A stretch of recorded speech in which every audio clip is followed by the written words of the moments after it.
चलो, स्वागत दोस्तों। इंग्लिश लाइब्रेरी में हम लोग तकरीबन कैटेगरी रिवाइवल तक पहुंच चुके थे और इसे स्टार्ट करने वाले थे। ठीक है, तो आज हम लोग स्टार्ट करेंगे कैटेगरी रिवाइवल्स। इसके पिछले वाले जितने भी एमएच एग्जाम्स की सीरीज है, अगर आप नहीं देखे हो तो चैनल पे प्लेलिस्ट में जाकर देख सकते हो। ठीक है, जैसे कि मैं पहले ही बता चुका हूँ कि ये बुक बहुत इंपॉर्टेंट है हमारे यूजीसी एग्जाम को रिगार्डिंग, चाहे आप गेट की एग्जाम दो या यूजीसी दो, है ना। हायर अकेडमी के लिए आपको इंग्लिश लिटरेचर में ये बुक बहुत इंपॉर्टेंट रोल अदा करती है। ठीक है, तो बिना किसी देरी के स्टार्ट करते हैं कैल्टिक रिवाइवल या फिर सेल्टिक। ठीक है, दोनों एज अब जैसा आपको ठीक लगे प्रोनाउंसिएशन आप कैल्टिक या सेल्टिक। तो मैं कैल्टिक पढ़ूंगा। ठीक है, तो कैल्टिक रिवाइवल, तो कैल्टिक रिवाइवल में एमएच अब्राहम में दिया गया है कि the Celtic revival also known as Irish Literary Renaissance, Gaelic Revival and Celtic Twilight, sorry Celtic Twilight। ठीक है, इन सारे नाम से भी कैल्टिक रिवाइवल को जाना है और identify the remarkably creative period in Irish literature from 1882 the death of W.B. Yeats, William Butler Yeats 1939। ठीक है, तो आयरिश लिटरेचर को हम लोग जनरली जो कैल्टिक रिवाइवल कहते हैं, जिसे हम लोग माना जाता है, उसका ड्यूरेशन तकरीबन 1882 1939। ठीक है, इसे हम लोग कैल्टिक रिवाइवल मानते हैं क्योंकि इस वक्त आयरिश जो हमारे राइटर थे बहुत एक्टिव थे और उस वक्त के जो कैल्टिक के वक्त के जो आपके किंग थे वो थे किंग आर्थर। ठीक है, किंग आर्थर, ये आप लोग याद रखिएगा। किंग आर्थर, अगर किंग पूछा जाए तो किंग आर्थर थे। ठीक है, तो कैल्टिक रिवाइवल क्या है, इसे आयरिश लिटरेरी रेनेसा या फिर कैलिक रिवाइवल या फिर कैल्टिक ट्यूलाइट से भी जाना जाता है। और ये पीरियड कब से कब, 1880 टू 1839। ये हमारे एग्जाम पर्सपेक्टिव से इंपॉर्टेंट हो गया। ठीक है, और आगे बढ़ते हैं तो देखते हैं हम लोग the aim of Yeats and other early leaders of the movement was to create a distinctive national literature by going back to Irish history. यानी कि जो हमारे राइटर थे इस वक्त के, वो जैसे कि सीनो केशी थे, हमारे मिलिंगटन सिंज, ये सारे जो हमारे हिस्ट्री थे, आयरिश हिस्ट्री, उस हिस्ट्री को ये फिर से as a revival, as a thought, as a act, उसे फिर से दोहराने के लिए, फिर से रिन्यू करने के लिए इसे कैल्टिक रिवाइवल में जोड़ दिया जाता है। जैसे हिस्ट्री होगी, उसकी लेजेंडरी होगी, उसके फोकलोर होगी, जितने भी उस वक्त थे, as well as native literary models, जो हमारे जो आयरिश लिटरेरी हिस्ट्री के जो उस वक्त के मॉडल्स थे, उस पर ज्यादा वो रिवाइवल पे जोड़ दिया। ठीक है, ये हमारा कैल्टिक रिवाइवल। और जब आगे बढ़ते तो हम लोग देखते हैं कि a number of them also turn increasingly for their subject matter to modern Irish life rather than to ancient past. ठीक है, मतलब कि एंशियंट के बजाय जो हम आयरिश के जो मॉडर्न राइटर थे, वो ज्यादातर इंक्रीजिंगली सब्जेक्ट मैटर में ज्यादा आगे बढ़े। ठीक है, और आजकल आप सबको पता हो कि स्कूल ऑफ पोइट्स से बहुत सारे राइटर्स को पूछा जा रहा है ना। तो अगर कैल्टिक रिवाइवल में पूछा जाए तो हम लोग कह सकते हैं कि W. बेट्स तो थे, फिर J. George Russell, Oliver St junior Gogarty, dramatists के अलावा लेडी गैरीगरी। ठीक है, फिर John Millington Synge, Sean O'Casey. ठीक है, ये हमारे कुछ कैल्टिक रिवाइवल से जुड़े थे। जेम्स जॉयस भी थे।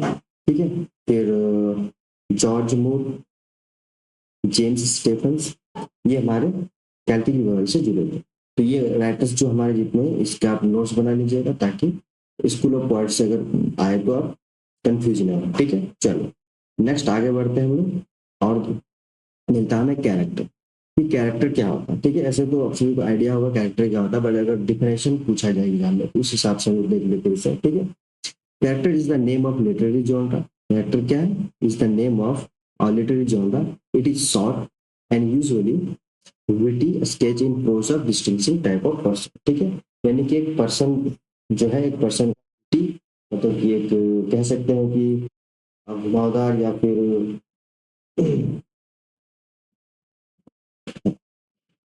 चलो कह सकते हैं कि witty sketch of pros in distinctive types of person. एक पर्सन का व्याख्यान करना, एक पर्सन का कैरेक्टरिस्टिक बताना, उसके जो विश्लेषण है, उस चीजों को दिखाने से कैरेक्टर कहते हैं। ठीक है, और the genre was innovated by, ये हमारे एग्जाम पर्सपेक्टिव से इंपॉर्टेंट हो गया आपका, ठीक है, इसे आप लोग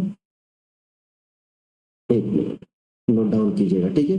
तो कैरेक्टर का जो थीम है, जो कैरेक्टर की जो पॉइंट ऑफ व्यू है कि एक नॉवल में, एक पोज में या फिर एक वर्क में जो हम कैरेक्टर को इनबिल्ड करते हैं, कैरेक्टर को तैयारी करते हैं, वो कैसे करते हैं, ठीक है। एक कैरेक्टर होता क्या है, फॉर एग्जाम्पल एक नॉवल में आप देखते हो कि सपोज हेमलेट है, हेमलेट में जो हमारा कैरेक्टर है, जो लीड एक्टर, वो भी एक कैरेक्टर ही है, एक ऑब्जेक्ट है जिसे हमने एक क्रोनोलॉजिकली दिखाना है ना, कि ये जो कैरेक्टर है वो किस बेसिस पे काम कर रहा है उस नॉवल में, उसकी जो कैरेक्टरिस्टिक होगी उस नॉवल में, उसकी जो स्केचेस होगी, उसकी जो बिहेवियर होगी, वो सारा कैरेक्टर के थीम पे आता है, ठीक है। तो इसकी जो इनोग्रेशन, इसे जो इनोग्रेट किया था वो थे थियोफ्रास्टस, ठीक है। सॉरी फॉर प्रोनाउंसिएशन, तो आप लोग अपने हिसाब से देखिएगा, ठीक है। थियोफ्रास्टस जो थे ग्रीक ऑथर थे, इन्होंने इनोग्रेट किया था इस टर्म्स को, कैरेक्टरिस्टिक, ठीक है। ये आप लोग याद रखिए, कौन थे, ग्रीक थे, ये भी याद रखिए क्योंकि कभी कभी पूछा जाता है, ठीक है। तब किया था author of the second century BC, second century BC को ये इनोग्रेट किया था इसे, ठीक है। Who wrote a lively book entitle characters, जिसमें कैरेक्टर्स टाइटल के नाम से बुक भी लिखा, ठीक। चलो, the literary form had a great role in early 17th century, early 17th century तक ये थोड़ा कह सकते हैं कि वो टाइप का था, ठीक है। This books of character then written by Joseph Hall, Joseph Hall के द्वारा इसे लिखा गया, सर थॉमस ओवरबरी, ठीक है, and John Earle influence later writer of essay history and fiction, मतलब बाद में जोसेफ हॉल, थॉमस ओवरबरी और जो अर्ल थे, ये इन्फ्लुएंस किए और भी इसे आगे बढ़ाने के लिए, ठीक है। The title of some of, चलो आई थिंक विजिबल होगा आप सभी को, ठीक है, वरना कमेंट में आप लोग मुझे बताते जाना, ठीक है। चलो स्टार्ट कर, our sketches will indicate the nature of the form of courtier, wise man, of fair and happy, milkmaid, ठीक है। ये सारे कुछ वर्क थे उस वक्त के जो इन्फ्लुएंस किए कैरेक्टर को स्टैब्लिश करने में, ठीक है।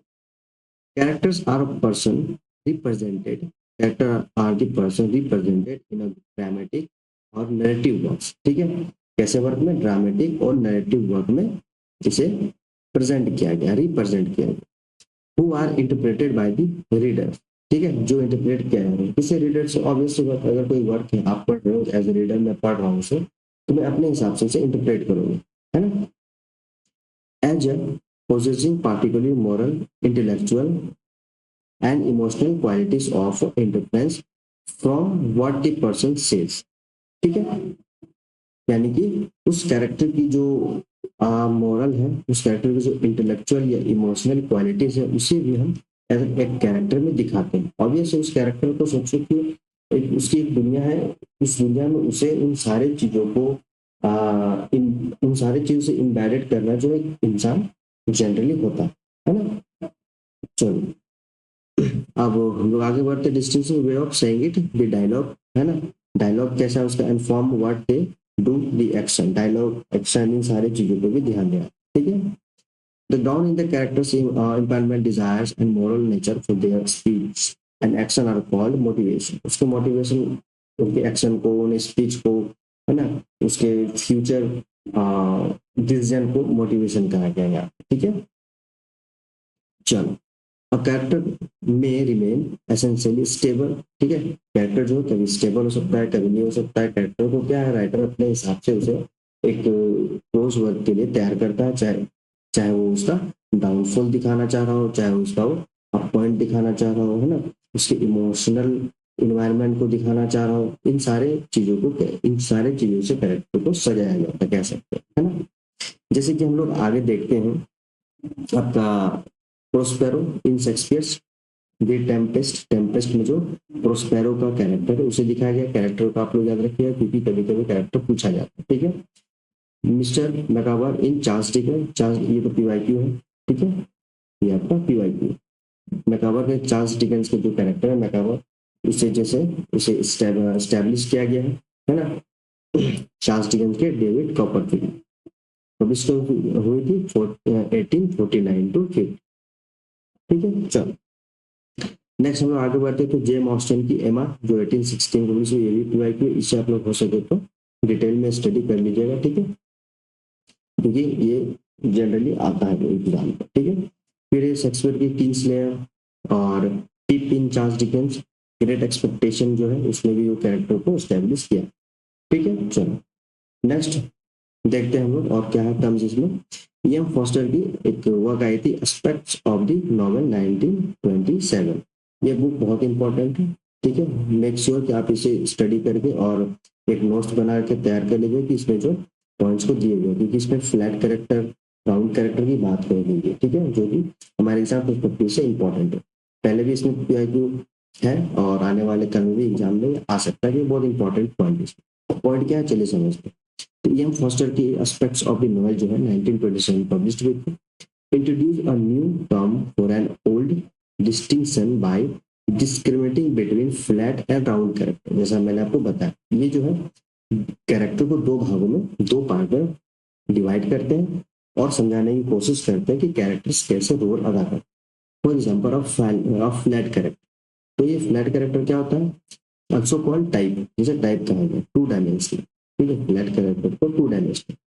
Poster says is built around a single idea or quality and is represented without much individualizing details and therefore can be described adequately in a single phrase or a sentence। यानी कि flat character का मतलब है, एक हो गया flat character, एक हो गया राउंड कैरेक्टर। ठीक है, तो फ्लैट कैरेक्टर में एक सिंगल आइडिया है, एक सिंगल क्वालिटी है, जिसमें एक सिंगल आइडिया है। ठीक है, जिसमें जो आपका कैरेक्टर है वो अपना किरदार, वो अपना वर्क को निभा। जैसे कि आप देखोगे कि हेमलेट में, शेक्सपियर के हेमलेट में, कि वो जो कैरेक्टर है वो दुविधा में है ना, और उससे एक पॉइंट ऑफ व्यू मिलता है, एक एम मिलता है कि मैं अपने चाचा को नहीं उसको मारूंगा। ठीक है, ये सपोज ये एक पॉइंट ऑफ व्यू, एक सिंगल पॉइंट ऑफ व्यू, ये इसी पॉइंट ऑफ व्यू से काम कर रहा है, तो सिंगल कैरेक्टर। राउंड इसका अपोजिट होता है, राउंड में थोड़ा उतार चढ़ाव हुआ होता है, राउंड में थोड़ा सिंगल पर्सपेक्टिव में डबल पर्सपेक्टिव कह सकते हैं, है ना।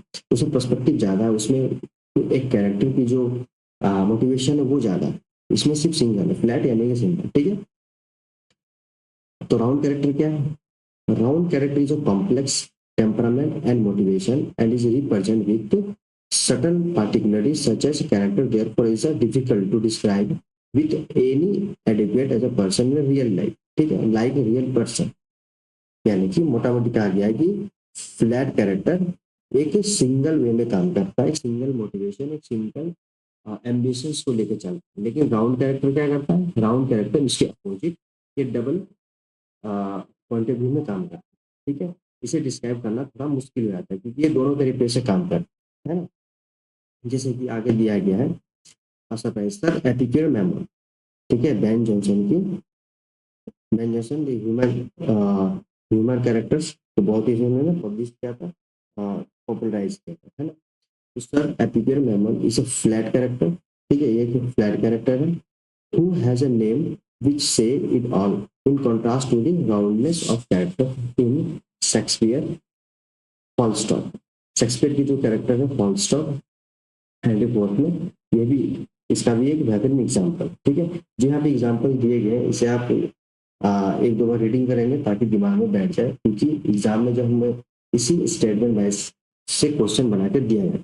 ठीक है, चलो ये हो गया, दो हम लोग के मिल गए। और आगे हम लोग देखते हैं हेनरी शेक्सपियर के, जैसे मैंने यहाँ पे बताया शेक्सपियर के हेनरी 4-1 पार्ट 1 में दिया गया है। ठीक है, फॉलस्टॉप का कैरेक्टर है ना। चलो और जब हम लोग आगे बढ़ते हैं इसमें, ये एक वर्क है, बेहतरीन वर्क। ठीक है, जे गेट्सबाय का इन एनाटॉमी ऑफ एनाटॉमी तो नॉट ऑफ फ्राई का, ठीक है सॉरी, एनाटॉमी ऑफ क्रिटिसिज्म 1957 में नॉट ऑफ फ्राई। ठीक है, इसमें भी बहुत सारे PIQ बने हैं, उसे भी आप लोग स्टडी कर लीजिएगा। ठीक है, चलो अब चलो ठीक है, अब यहाँ पे हमारे एग्जाम्पल टॉपिक से कुछ है नहीं, तो नेक्स्ट पेज पे चलते हैं और देखते हैं क्या हमारे एग्जाम्पल टॉपिक से, ठीक है। चलो, इन showing also called a dramatic method, चलिए ठीक है। In a telling, the author intervenes authoritatively in order to describe and often to evaluate the motivation and dispositional qualities, ठीक है।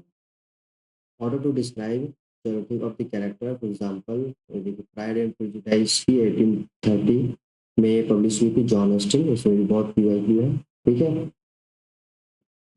मिस्टर एंड मिसेस बेनेट का जो कैरेक्टर है ना, और they talk to one another about the young man who has just rented Netherfield Park. Netherfield Park का इसमें mention है कि आपका प्रॉपर नाउन होगा, प्रॉपर नाउन जितने हमारे एग्जाम में होते हैं उसे वो जो नहीं होता, खासकर यहाँ पे आपको इस बुक में दिया गया है तो कभी न कभी देखने को मिलता है, ठीक है।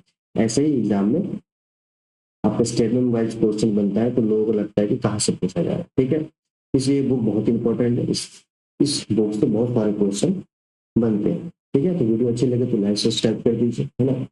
चलिए नेक्स्ट हम लोग चलते हैं।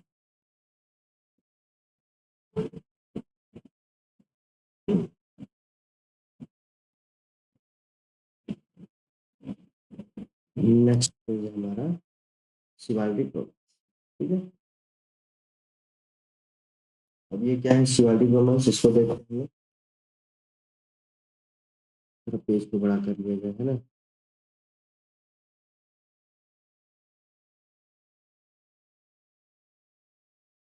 चलो आई होप आप सबको विजिबल होगा, ठीक। स्टार्ट करते हैं हम लोग। शिवालिक रोमांस, शिवालिक का मतलब होता है हीरोइक थीम, ठीक है, कह सकते हैं, है ना। जिसे हम लोग कहते हैं वीर रस, है ना। हीरोइक तो वीर रस हम लोग हिंदी में कहते हैं, ठीक है। तो Shivalik romance is a type of narrative that developed 20th century, कब डेवलप हुई थी, 20th century को यहाँ पे फ्रांस में, ठीक है। ये से मार्क कर लीजिए, ठीक। Spread to the literature of other countries and displaced earlier epic and heroic forms, ठीक है। और एपिक और heroic forms को तैयार किया शिवालिक रोमांस से, कहीं ना कहीं ये निकला है। heroic मतलब होता है वीर रस, हम लोग हिंदी से बोलते हैं, यानी कि जिसमें वॉर की, जिसमें लड़ाई की, जिसमें वीरता की प्रोज वर्ड्स किया गया, ठीक है। चलो, romance originally signifies a work written in French language. Romance जो है, रोमांस जो वर्ड है originally signified a work written in French language, किसमें लिखा गया था, French language, which evolve from dialect of the Roman language, ठीक है, लैटिन में, रोमन लैंग्वेज में ये इवॉल्व हुई, ठीक है। Romances were at first written in verse, देखिए यहाँ भी एक लाइन बन गया आपका, ऐसे स्टेटमेंट वाइज क्वेश्चन बनते हैं। तो रोमांस जो है फर्स्ट टाइम लिखा गया था किसमें, इन वर्स में, but later in prose as well, लेकिन बाद में ये प्रोज में भी लिखा गया रोमांस, ठीक है। तो romance is a distinguished from the epic in that it does not represent a heroic age of tribal wars but a courtly and chivalric age, ठीक है। यानी कि रोमांस जो वर्ड है, जैसे अभी हम लोग रोमांस को क्या समझते हैं, रोमांस हम लोग जो मूवीज में देखते हैं, जो स्टोरीज में देखते हैं कि एक लड़का है, लड़की है, प्यार है, मोहब्बत है, ये रोमांस की थीम बेसिकली थी ही नहीं, ठीक है। ये आज के लिए कह सकते हैं हम लोग इन जनरेशन में, ठीक है। तो रोमांस वर्ड जो था वो आया था हीरोइक टाइम में, यानी कि सॉरी हीरोइक थीम, जिसमें शिवालिक था। ये शिवालिक यानी कि लड़ाई, वीरता, नेचर, फिर आपका जो शहादत हो जाते, जो शहीद हो जाते, इन सारे थीम्स को हम लोग शिवालिक कहते हैं। इसी शिवालिक्स के टर्म्स को फ्रेंच में रोमांस कहा गया, ठीक है। और ये रोमांस आजकल रोमांस बन गया, वो अलग बात है। तो जिसे हम लोग रोमांस, शिवालिक रोमांस कहते हैं, often one highly developed manner and Shivalik, ठीक है। तो it standard plot is that of a quest undertaken by single night, ठीक है। एक नाइट है, नाइट कहते हैं हम लोग, अगर आप लोगों ने वेब सीरीज देखा तो नाइट कहते हैं, सपोज एक सिपाही के कह सकते हैं कि मान लो 10-15 सिपाही उसकी एक मेन कोऑर्डिनेटर हो गए, उसे नाइट कहते थे, ठीक है। यानी कि सिपाही को कह सकते हैं कि नाइट कहते थे। To order to gain a lady favour, ठीक है, lady favour frequently in central intestinal courtly love, ठीक है, together with tournament fought in dragon, ठीक है, फाउट ड्रैगन मॉन्स्टर, इन सारे चीजों से वो लड़ रहा है, ठीक है। इस चीज को हम लोग रोमांस कहते हैं। अब देखते हैं रोमांस वर्ड आया कहाँ से। तो जैसे हम लोग यहाँ पे देख रहे हैं कि 12th सेंचुरी, ठीक है, 12th सेंचुरी में ये वर्ड जो हमारा क्या कह सकते हैं, फ्रांस में आया, ठीक है। और फ्रांस में इसे रोमान कहा जाता है, ठीक है, रोमान क्या कहता था, रोमान, ठीक है, लैटिन लैंग्वेज, इसमें आपका लैटिन लैंग्वेज, लैटिन भाषा में रोमान कहा जाता था, ठीक है। जिसकी जो थीम होती थी शिवैल्ट्रिक।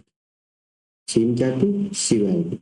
शिवैल्ट्रिक मतलब क्या, शिवैल्ट्रिक मतलब हो गया नाइट, एक नाइट है, वो नाइट लड़ता है, ठीक है, कोई भी नाइट लड़ रहा है, अपने वार जीत रहा है, कोई शहीद हो जा रहे हैं, कोई मर जा रहे हैं, ठीक है, नेचर्स को अच्छा रखना, ठीक है, शिवैल्ट्रिक थीम कहा जाता है, ठीक है।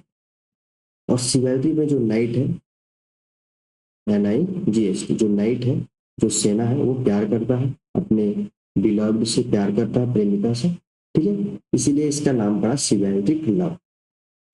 आई होप यहाँ तक आप सभी को क्लियर होगा कि रोमांस वर्ड आया, ये रोमान क्या बन गया बाद में आके, रोमांस, ठीक है। चलो नेक्स्ट हम लोग देखते हैं, the recurrent materials of medieval chivalric romance have been divided by scholars into 4 class of subject, ठीक है। बाद में क्या हुआ, इसमें सेट करते हैं, ठीक है। बाद में क्या हुआ, इस शिवैल्ट्रिक रोमांस को 4 भागों में बांटा गया। अब ये 4 जो पार्ट है, 4 पार्ट में जो बांटा है, इसमें बहुत सारे एग्जाम में क्वेश्चन पहले आ चुके हैं, ठीक है। तो पहला था आपका द मैटर ऑफ ब्रिटेन, ठीक है, द मैटर ऑफ ब्रिटेन, ठीक। दूसरा था द मैटर ऑफ रोम। तीसरा हो गया आपका the matter of France, the matter of France, okay, the matter of ना ऑफ। फोर्थ आया आपका the matter of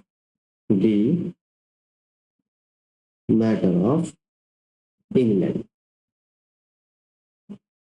England.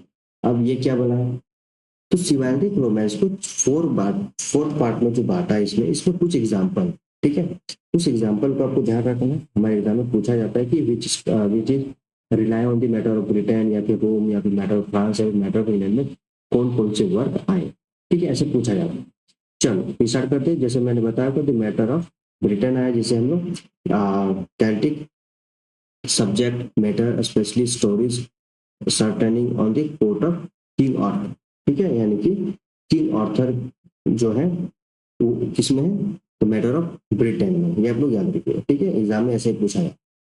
The matter of dance, sorry, the matter of Rome में the history and legend of classical antiquity. The matter of romance में क्या history है, legend का, ठीक है, including the exploration of explores of Alexander the great, ठीक है, यानी कि अलेक्जेंडर द ग्रेट की मैटर्स को कहाँ लिखा गया, द मैटर ऑफ रोम में दिया, ठीक है, and of heroes of the Trojan war की जिक्र किया गया उसमें, ठीक है, जिसमें Geoffrey Chaucer, Troilus and Criseyde belongs to this class. तो Troilus and Criseyde, Geoffrey Chaucer की जो है वो किसमें है, द मैटर ऑफ रोम में। ये आपका एक क्वेश्चन बन गया है कि नहीं, और ये इसमें PYQ पहले भी आ चुके हैं, ठीक है, ऐसा नहीं कि ये आया नहीं है, ठीक है, तो इसलिए आप लोग इसे दिमाग में बैठा लीजिए।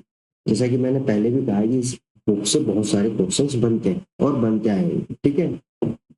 नेक्स्ट जो हमारा डिवीजन है वो है दी मैटर ऑफ फ्रांस। तो दी मैटर ऑफ फ्रांस में क्या है, काल्चमैंग एंड हिज नाइट की जिक्र किया गया है, ठीक है, चार्ल्स मैच सॉरी, ठीक है, Charles match and his night की जिक्र। फोर्थ में क्या थी, मैटर ऑफ इंग्लैंड है, तो मैटर ऑफ इंग्लैंड में आपका heroes such as King Horn and Guy of Warwick, ठीक है, Guy of Warwick, King Horn किसमें आपके एग्जाम्पल मिलते हैं, मैटर ऑफ इंग्लैंड में, ठीक, ये आपको याद रखना है, ऐसे हमारे इस बुक से क्वेश्चन बनते हैं, बनते आए हैं, ठीक है। नेक्स्ट हम लोग जब देखते हैं तो आगे हमें मिलता है Chretien de Troyes the great 12th century French poet, ठीक है, 12th सेंचुरी की French poet Chretien de Troyes, ठीक है, रोड आर्थरियन रोमांस, क्या लिखा, आर्थरियन रोमांस को लिखा है ना, जर्मन, जिसमें जर्मन एग्जाम्पल जो है हमारा, German example are Wolfram von एसेनबर्ग, पार्जियवल, सॉरी फॉर प्रोनाउंसिएशन, ठीक है, पार्जियवल इसका एग्जाम्पल, ठीक है, चलो, and Gottfried von Strassburg, Tristan and Isolde, both written on in 13th century, 13th century में लिखा गया Tristan and Isolde and Parzival, ठीक है, Sir Gawain and the knight right, इस पे भी एग्जाम में पीआईक्यू बनेगा, ठीक है, Sir Gawain and the green knight composed in 14th century, कब कंपोज की गई है, 14th सेंचुरी में, ये याद रखिएगा एग्जाम में आया है, 14th सेंचुरी इंग्लैंड में, इसे मैट्रिकल रोमांस, इसे मैट्रिकल रोमांस कहा गया, ठीक है। नेक्स्ट स्लाइड में देखते हैं हम लोग, एज एन ऑथरियन मैट, तो थॉमस मैलोरी की जो वर्क थी, मोटेडी ऑथर, इसमें भी पीआईक्यू बना हुआ है, ठीक है, इसके पब्लिकेशन, ठीक है, तो Thomas Malory Morte d'Arthur 15th century is an English version in prose of the cycle of earlier metrical romance, तो मैट्रिकल रोमांस के एग्जांपल थॉमस मॉलरी की मोटेडी ऑथर है ना, अबाउट द ऑथर वे सब नाइट एंड राउंड टेबल की बात की गई, इस नाइट एंड राउंड टेबल की बात कही गई, किसमें कही गई है, मोटेडी ऑथर, ठीक है, चलो आई होप यहाँ तक सभी को क्लियर हो। इसकी जो पब्लिकेशन ये थी 1476 आई थिंक, मुझे कंफर्म नहीं है, अगर आप सभी को होगा तो आप मुझे कमेंट में बताना, लेकिन मेरे ख्याल से इसकी पब्लिकेशन ईयर क्या हो सकता है, 1786 था, या फिर